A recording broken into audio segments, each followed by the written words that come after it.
On January 9th, 1493, Christopher Columbus was sailing what is now near the Dominican Republic. He reported seeing 3 mermaids and described them as not half as beautiful as they are painted. In fact, sailors who spent too long at sea away from women were often prone to report mermaids, when in fact they were seeing manatees. How could such an ugly face be mistaken for a beautiful mermaid?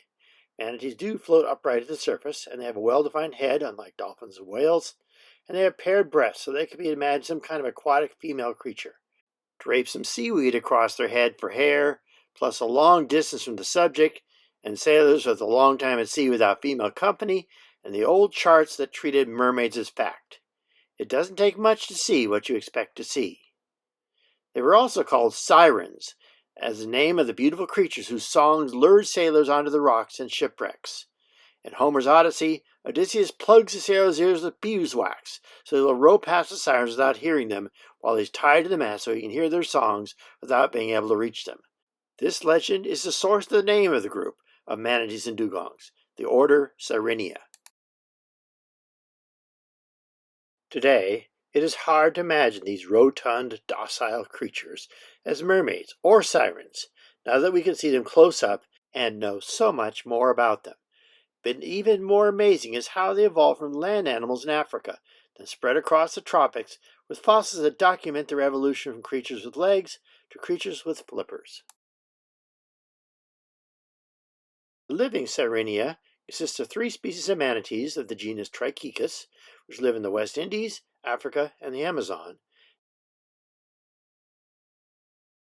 and 1 species of dugong, which live in the Indian Ocean and around Australia and Indonesia. They do not have thick layers of blubber like most whales and seals, so they are restricted to warm waters of the tropics and subtropics. They are completely herbivorous, eating mostly seagrasses, kelp, and algae with their long, flexible snouts and simple grinding teeth. Manatees have rounded flukes in their tails, while dugongs have tails with pointed flukes. Less than 2 centuries ago, there was another species of sirenian, feeding on kelp in the Aleutian Islands and Bering Sea.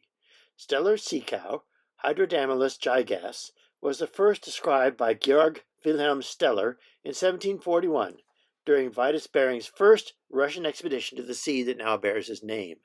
It weighed up to 8 tons and was over 30 feet long, with a thick layer of blubber to protect it in the frigid waters where it lived. However, it was slow-moving and easily caught by greedy Russian seal hunters, whalers, and fur traders, who invaded the region after the Bering expedition, so within 27 years after it was first discovered, it was hunted to extinction. So where did Sirenians come from? We have an excellent fossil record of their history, going back over 50 million years. The oldest fossils come from beds of that age, both in Tunisia and also in Jamaica. The most complete specimen from Jamaica is Pisosiren portelli, which had a manatee-like head and teeth, the thick, heavy ribs, or ballast, that all Sirenians have, but still retained 4 complete walking limbs rather than front flippers. The very first fossil Sirenian to be found was described by Richard Owen back in 1855. Originally from deposits in Jamaica around 55 million years old, Owen named it Prorastomus sirenoides. It had a slightly downturned snout, a nasal opening high in the skull, and many other features of Sirenians. The skeletal parts of the animal are mere fragments, but they suggest a sheep-sized animal that can walk on 4 legs. A slightly more advanced Sirenian, Protocyon frosci, was found in beds around 40 to 47 million years old in Egypt, from the same rocks from which the pyramids of Giza were built. The skull is much more like those of modern Sirenians, with a more strongly downturned snout, specialized nasal openings further back in the skull, and much more advanced features. Later specimens were also found in many different places, from North Carolina to Hungary to France to Pakistan to India, so Protosiren had almost worldwide distribution in warm tropical and subtropical waters. When the skeletal remains were found, it turned out Protosiren also had tiny hind limbs. In addition, its hips were not strongly attached to its lower backbone, so it was completely aquatic and could not walk on land. Most of these Sirenian fossils younger than Protosiren have shrunken their limbs and no longer walk, so they were completely aquatic like all living sea cows. A slightly more advanced fossil is Sobrabisiren, from beds around 48 million years old in Spain. Its hind limbs are highly reduced, but still functional. After Sobrabisiren, there are many different fossil Sirenians through their 50 million year history. During most of the last 30 million years, a primitive group of sirenians known as halotheres achieved worldwide tropical distribution. About 20 million years ago, there were primitive members of both the manatee and dugong families. Most of the time, sirenian evolution can be tied to their need to live in large areas of marine seagrass. Today, just the manatee and the dugong survive.